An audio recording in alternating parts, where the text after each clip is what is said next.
This is Akashawani Mangaluru. Dear listeners, in today's Talk in English program now, Dr. V. Basil Hans will speak on the topic Agri-business, yesterday and today. There is a saying in English that the first culture of man is agriculture. Truly, first man was an agriculturist, but not a settled farmer.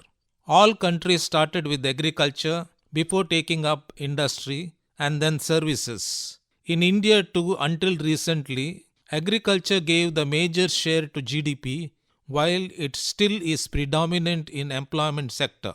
But the economy along with agriculture is transforming. In place of traditional farming, we have modern farming and precision farming. Agriculture has become a business, and that is the text of this talk. Agri-business is virtually an industry. It is agriculture plus industry. It is the study of modern farming and value chains in biological economy. Agribusiness is the business sector encompassing farming and farming-related commercial activities. It involves all the steps required to send an agricultural good to market, namely production, processing, and distribution. It is not just cultivation of crops, but also includes farm trade, production, and sale of farm machinery and implements, huge investments, entrepreneurship, which we now call as agripreneurship, microfinancing, agriculture extension farmer as an agro-scientist, and use of agri-infrastructure. The word agribusiness is a portmanteau of the words agriculture and business, agriculture plus business. The earliest known use of the word was in the volume 155 of the Canadian Almanac and Directory published in 1847, although most practitioners recognize that it was coined in 1957 by two Harvard Business School professors, John Davis and Ray Goldberg, after they published the book A Concept of Agribusiness. Mark Edwards and Clifford Schultz of Loyola University, Chicago, reframed the definition of agribusiness to emphasize its lack of focus on farm production, but towards market centricity and innovation approach to serve consumers worldwide. In 2012, Thomas L. Spodler and Michael A. Bodland defined the unique economic characteristics of agribusiness supply chains from industrial manufacturing and service supply chains. They have identified 7 main characteristics. One is risks emanating from the biological nature of agri-food supply chains. Second, the role of buffer stocks within the supply chain. Third, the scientific foundation of innovation in production agriculture having shifted from chemistry to biology. Third, cyberspace and information technology influences on agri-food supply chains. Fourth, the prevalent market structure at the farm gate remains oligopsony. Sixth, relative market power shifts in agri-food supply chains away from food manufacturers downstream to food retailers. Sixth, globalization of agriculture and agri-food supply chains. And 7, the warehousing. The term value chain was first popularized in a book published in 1985 by Michael Porter, who used it to illustrate how companies could achieve what he called competitive advantage by adding value within their organization. At the heart of the agricultural value chain concept is the idea of actors connected along a chain, producing and delivering goods to consumers through a sequence of activities.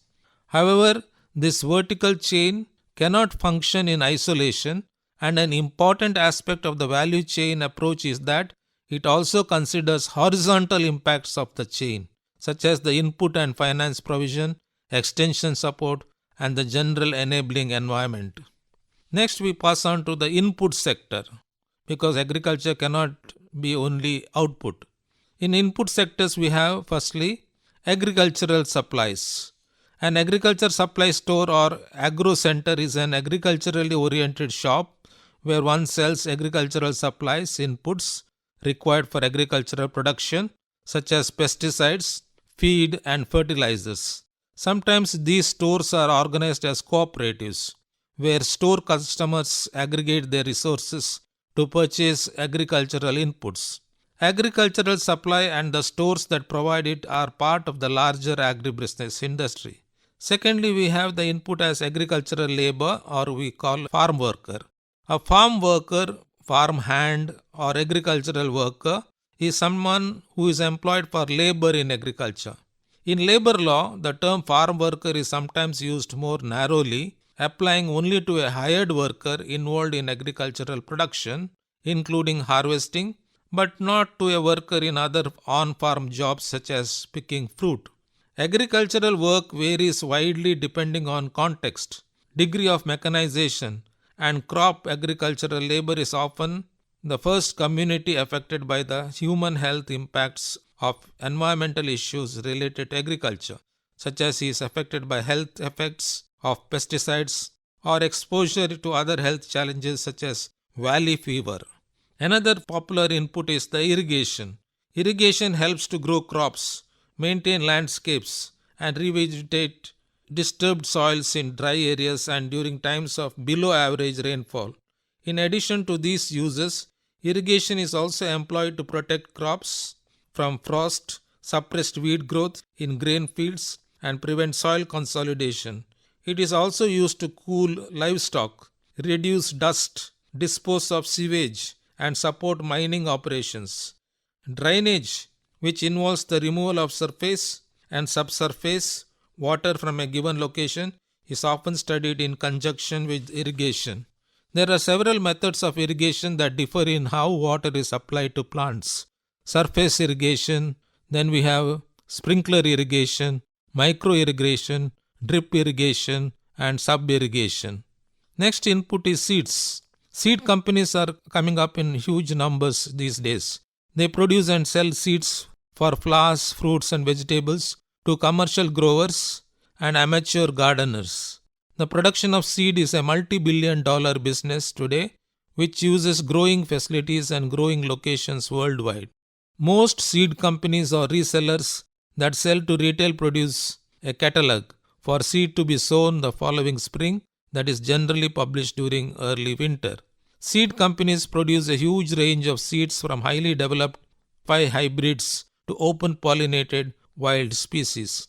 Another popular input is the fertilizers, nutrient soil amendments.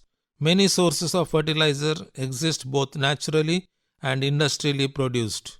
Nitrogen fixing chemical processes such as Haber at the beginning of the 20th century, amplified by production capacity created during World War II, led to a boom in using nitrogen fertilizers. In the latter half of the 20th century, now it has become very popular. The use of artificial and industrially applied fertilizers has led to a number of environmental impacts, creating water pollution and eutrophication caused by nutrition runoff, carbon and other emissions from fertilizer production, and mining and contamination and pollution of soil, etc. Next comes the production sector. And in production sector we have farming. It includes ranches, feedlots, orchards, plantations and estates, small holdings and hobby farms, and includes the farmhouse and agricultural buildings as well as the land. In modern times, the term has been extended so as to include such industrial operations as wind farms and fish farms, both of which can operate on land or at sea. There are about 570 million farms in the world, most of which are small and family operated. Small farms with a land area of fewer than 2 hectares operate on about 12% of the world's agricultural land, and family farms comprise about 75% of the world's agricultural land. Modern farms in developed countries are highly mechanized compared to the developing countries. In less developed countries, small farms are the norm, and the majority of rural residents are subsistence farmers, feeding their families and selling any surplus products in the local market. They don't export. Acres can hold the crops. Then comes farm mechanization. Agricultural engineering, also known as agricultural and biosystems engineering, is the field of study and application of engineering science and designs principles for agriculture purposes, combining the various disciplines of mechanical, civil, electrical, food science, environmental, software, and chemical engineering to improve the efficiency of farms and agribusiness enterprises, as well as to ensure sustainability of natural and renewable resources. An agricultural engineer is an engineer with an agriculture background. Therefore, a farmer has to be an engineer.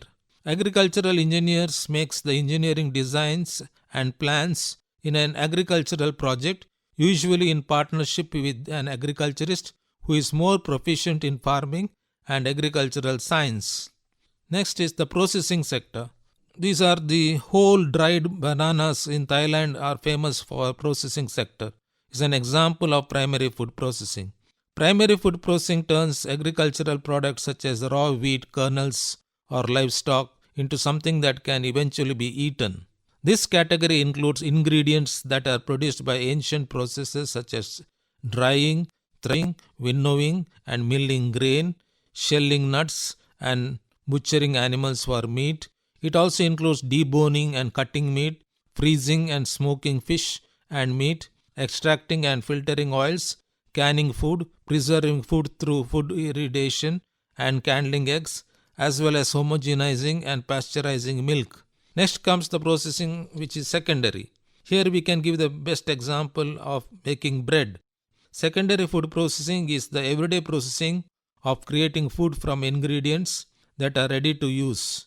Baking bread, regardless of whether it is made at home, in a small bakery, or in a large factory, is an example of secondary food processing. Fermenting fish and making wine, beer, and other alcoholic products are traditional forms of secondary food processing. That means to say, secondary food processing was there even in earlier times. Sausages are a common form of secondary processed meat, formed by comminution or grinding of meat that has already undergone primary processing. Then we have the wider sector.